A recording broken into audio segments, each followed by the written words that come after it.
So today's agenda here. Old Bessy's gonna get all of the front end suspension bushings. Like I said, I'm gonna put the shocks in. A lot of the parts were worn from the ball joints, pretty much everything. So I believe I have everything here. All these boxes represent everything that I can replace in the front end. But yeah, so most of these parts came from Parts Geek, with the remainder of them coming from AutoZone. And yeah, so these actually didn't come from Parts Geek. These actually came from, believe it or not, Amazon. So yeah, let's see, man. Probably see dirt. You see this? Really bad.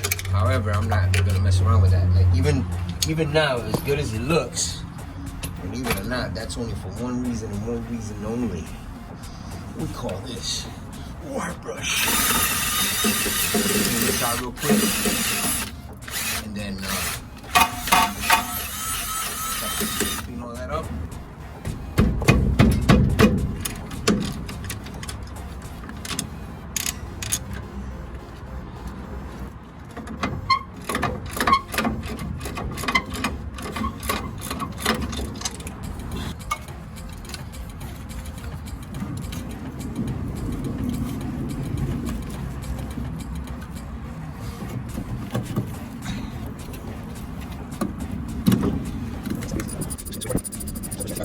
So I got the locking nut and both of them off, so I just gotta pop this out now. I already took out the screws in the bottom there.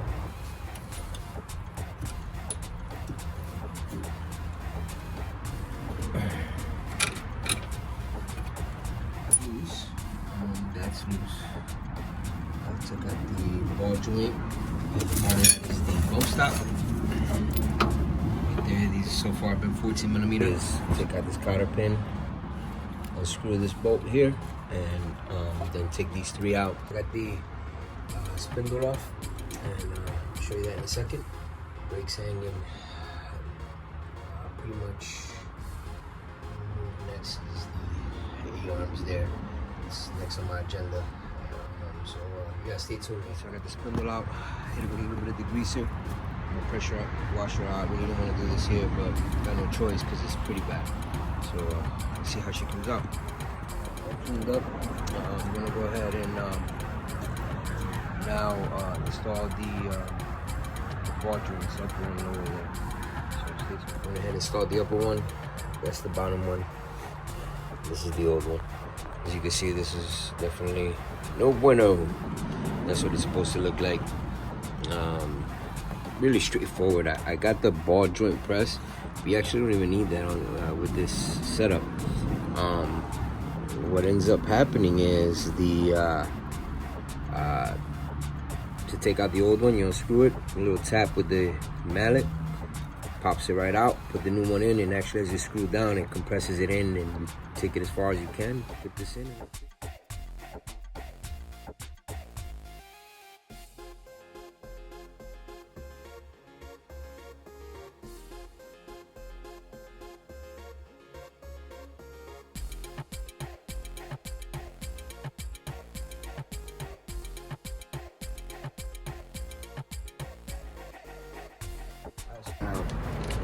Started this project pretty late. Like anything else, sometimes we plan and God laughs. So with that said, I don't know how much further I'm gonna get tonight, but as long as I get this done, I will be very, very happy. So I'm gonna take off the upper control arm, and I'm doing that by taking off these nuts and bolts back here, this one and that one where you see the wrench. So yeah, that'll come off from the top.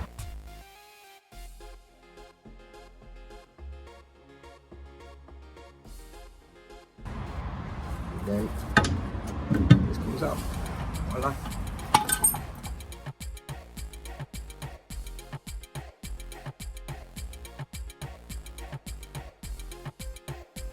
So now the new one is actually gonna go in.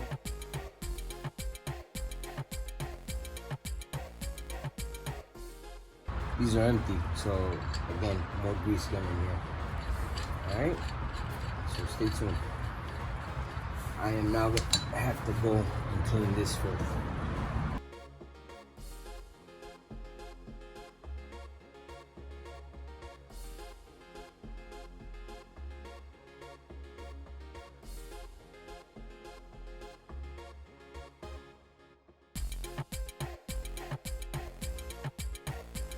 Alrighty, so as you can see here, I went ahead and took out these bolts here.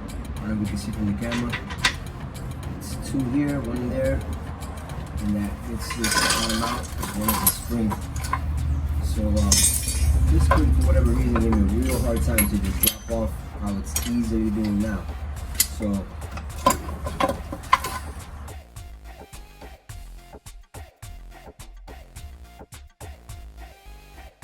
I have to put the shock in first and then put the spindle. I did use a chisel to open up the entry there because it was giving me a hard time to go in. The bolts are in, as you can see. Calipers in, screws are in. Tie rods in.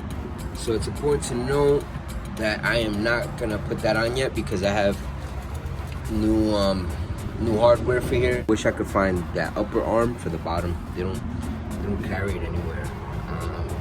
So I kind of had to half-ass that a little bit because of you know, very cautious that I don't damage it because then I can't replace it. And the second one is that it usually goes by a lot faster. So some of the things that I learned in the first one was that the lower ball joint will not work in the way the gapping is here, so I have to open that. So luckily I have a chisel. I'll fix that this time around up front and not worry for later because it was a nightmare to get the other one in. This went in real smoothly. That's already done. 2 12mm bolts. They came right out. Put the new washers there. Alrighty, just to show you a little bit about the hardware is actually in good shape. The nut, bolt, etc.